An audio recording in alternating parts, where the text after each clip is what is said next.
Tema N grados 10. Los contratos. 1. Concepto y barra o definición. Es el acuerdo de voluntades entre dos o más personas, cuya finalidad es crear, modificar o extinguir un derecho. 2. Elementos del contrato. Los elementos del contrato son, la capacidad, el conocimiento, el objeto, la causa y las solemnidades. 2.1. La capacidad. Es la aptitud legal que tiene una persona para adquirir derechos y adquirir obligaciones, ejercitar estos derechos y cumplir con las obligaciones. 2.2. El consentimiento. Es el acuerdo de voluntades de dos o más personas destinadas a producir efectos. 2.3. El objeto. Es la cosa que las partes obligan a dar, hacer o no hacer. El objeto debe ser posible, que no sea contrario a la ley ni a la naturaleza. 2.4. La causa. Es el motivo que tenía cada una de las partes para celebrar el contrato. Los romanos ven la causa motivo, no la causa final, que es más de elaboración de los civilistas modernos. 2.5. Las solemnidades sí son exigibles. La mayor parte de los contratos en el derecho romano necesitan de solemnidades para nacer a la vida jurídica. Los únicos que no necesitan de estas solemnidades son los contratos consensuales. 3. Clasificación de los contratos.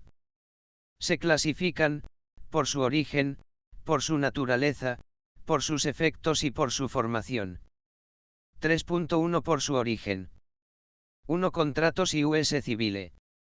Son los más antiguos y que solamente podían conectarse entre ciudadanos romanos.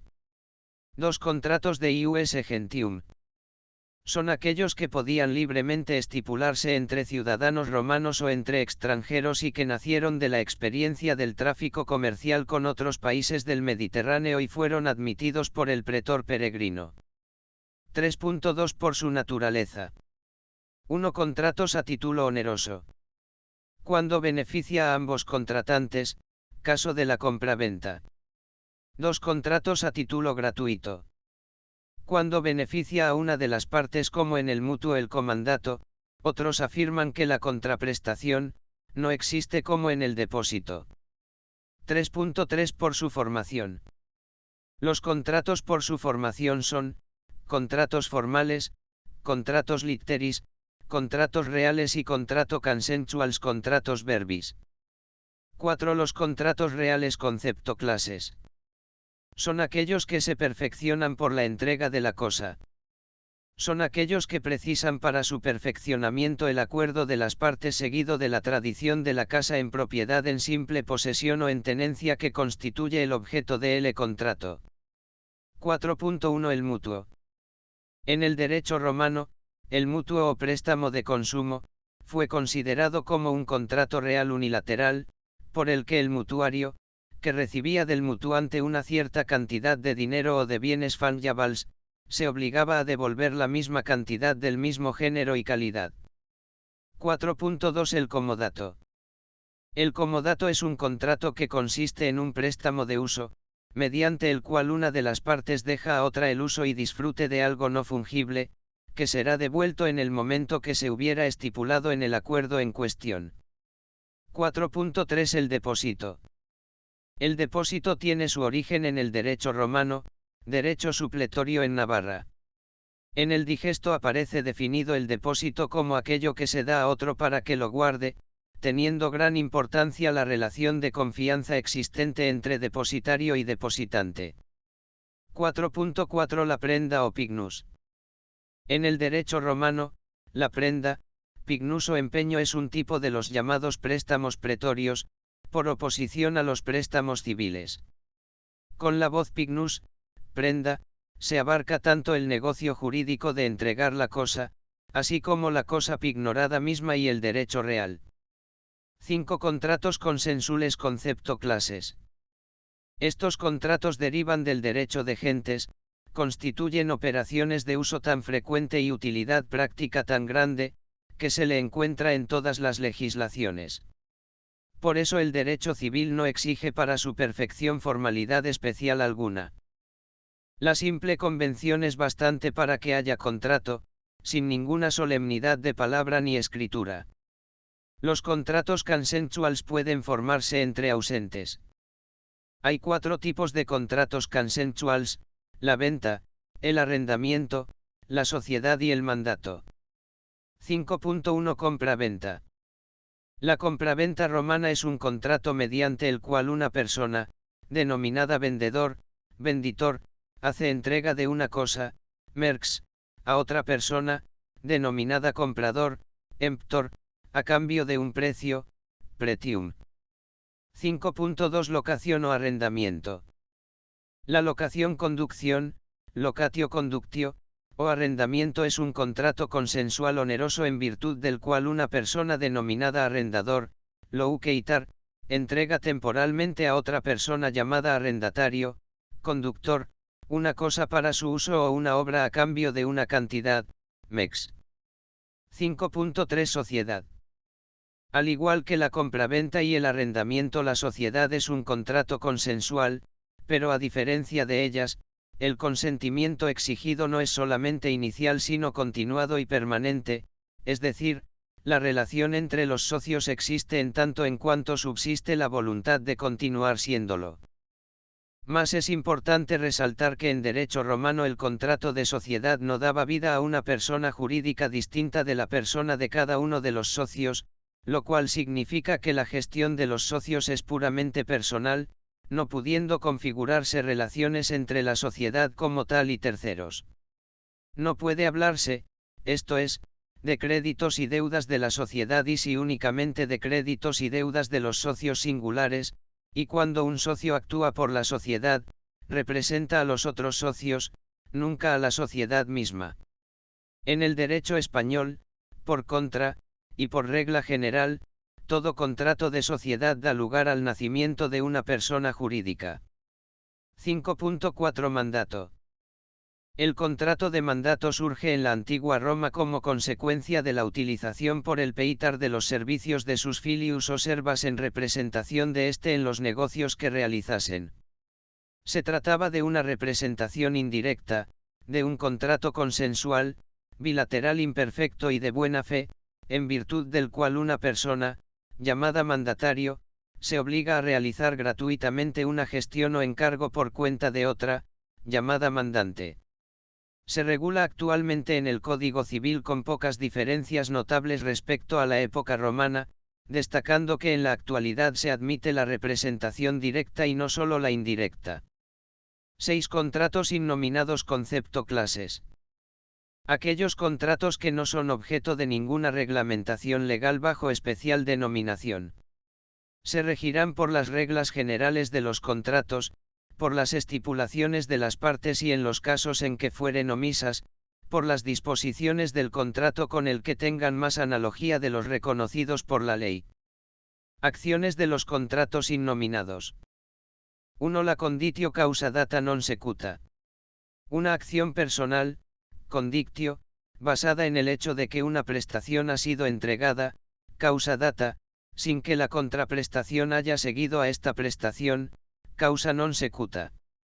Para recuperar lo que se había entregado, en caso de no haberse obtenido la contraprestación esperada. Tipos de contratos innominados. 6.1 Permuta. La permuta es el trueque de una cosa por otra. El contrato queda configurado desde que las partes se han prometido transferirse recíprocamente la propiedad de dos cosas. 6.2 Aestimatum. Contratos por el cual un comerciante aceptaba mercancías, con la obligación de devolverlas, después de algún tiempo, en caso de haberlas vendido, o entregar un precio, previamente convenido, si había podido venderlas. 6.3 Precarium. Era un préstamo de uso, concedido a petición especial del beneficiado, y cuyo objeto debía restituirse al propietario en cuanto lo reclamara. Nació, sobre todo de las relaciones entre patronos y clientes, daba gran poder a los primeros. Un solo acto de los segundos que no conviniera a los patronos, y el precario quedaba revocado. El rasgo esencial del precario era el poder absoluto, por parte del propietario, de reclamar el objeto al precario accipiens, aun en el momento más inoportuno. Ni siquiera la facultad de un término, concebido por el precario Dance, limitaba. Transactio. Era un contrato por el cual las partes, haciendo concesiones recíprocas, evitaban un futuro litigio o terminaban un litigio pendiente. Era esencial a la transacción que existiera un derecho incierto. De otro modo, se trataría de una donación o de una ratificación. También era esencial que hubiera concesiones recíprocas, ya que también sería una donación, una concesión unilateral, sin contraprestación. 7. Los cuasicontratos. Concepto. Clases. El cuasicontrato, como relación obligatoria, es análogo al contrato. En efecto, si por una parte se distingue del contrato por razón de la falta de un consentimiento verdadero y propio, expreso o tácito, por otra se le parece porque de ordinario se funda en un consentimiento presunto, es decir, que, con motivo de ciertos hechos realizados por las partes, se presume que hubieran consentido en la conclusión de determinado contrato. Todo cuasicontrato se forma a imagen de un contrato y se sujeta a la teoría de éste, que le sirve de tipo, salvo las modificaciones requeridas por la misma naturaleza de las cosas. Principales cuasicontratos en el derecho de la antigua Roma. Los principales cuasicontratos son, la gestión de negocios, el pago de lo indebido, la communio incidens, la aceptación de herencia, y la administración de la tutela y de la curatela. Cuasicontratos especiales. Gestión de negocios. La gestión de negocios es un cuasicontrato por el que una persona, útilmente, 1, y sin haber recibido por ello mandato, desempeña a sabiendas los negocios de otra, 2, con intención de obligarla, 3. De esta definición se infiere la necesidad de la concurrencia de dos elementos para la existencia de la negotiorum gestio, uno de hecho, esto es, acto de gestión, sea material o jurídico, utiliter coeptum, y la intención de gestionar un negocio ajeno al desempeñar aquel acto, animus negotia aliena gerendi. De la gestión de negocios nacen obligaciones parecidas a las del mandato. Obligaciones del gerente. El gerente está obligado. Primero a terminar los negocios empezados, aun cuando el dominus fallezca durante la gestión de ellos. Segundo a emplear la diligencia de un buen padre de familia. Tercero a rendir cuenta de la gestión y restituir al dominus todo lo recibido por cuenta de éste, con sus frutos e intereses. Para obtener el cumplimiento de estas obligaciones, el dueño tiene la actio negotiorum gestorum directa. Obligaciones del dominus. El dominus rei gestae está obligado. Primero a librar al gerente de todas las obligaciones contraídas en el desempeño de la gestión. Segundo a reembolsarse de todas las impensas necesarias y útiles hechas por razón de la misma. La acción correspondiente al gerente es la actio negotiorum gestorum contraria. La gestión ratificada vale, respecto al dominus negotii, como si desde su origen se hubiesen realizado en virtud de su mandato. Pago de lo indebido. El pago de lo indebido es un cuasicontrato, en virtud del cual, el que recibe una cosa que no se le debía, y le fue pagada por error, contrae la obligación de restituirla. La acción mediante la cual puede repetirse lo indebido se llama condictio indebiti, corresponde al que hizo el pago y a sus herederos, contra el que recibió el pago indebido y los suyos, y tiene por objeto la restitución de lo pagado indebidamente y por error excusable, pero solo hasta la cantidad en que se haya enriquecido el demandado, en el caso de hallarse en buena fe. La obligación de la prueba en la condictio indebiti fue regulada de un modo particular por Justiniano, especialmente respecto del pupilo y de la mujer. Communio incidens. Existe la communio incidens cuando, sin contrato de sociedad, una cosa es común a varias personas. Cuando una herencia o una cosa singular son comunes a varias personas, cada coheredero o condómino tiene el derecho de pedir la disolución de la comunión, y en esto se distingue precisamente de la sociedad, con la cual le son comunes las demás reglas. A este objeto competen al comunista las llamadas acciones divisorias, que son la actio familiae erciscundae, lactio communi dividundo y lactio finium regundorum. Mediante estas acciones, además de la disolución, se obtiene el cumplimiento de las obligaciones que de ella derivan. 1. La gestión debe haber sido emprendida en circunstancias tales que sea realmente útil su desempeño de la manera que se ha ejecutado. 2.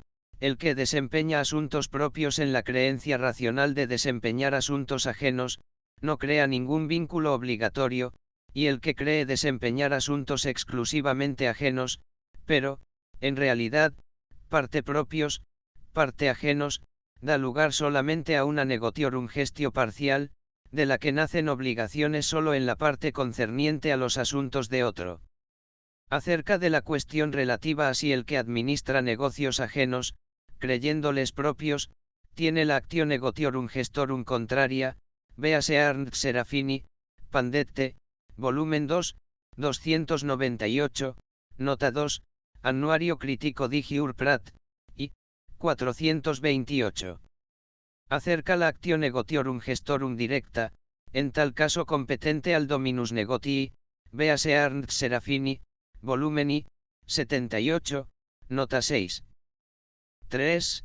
La gestión desempeñada con el ánimo de ejercitar un acto de liberalidad o piedad a favor del dominus rei gestae, no da vida a una actio negotiorum gestorum contraria.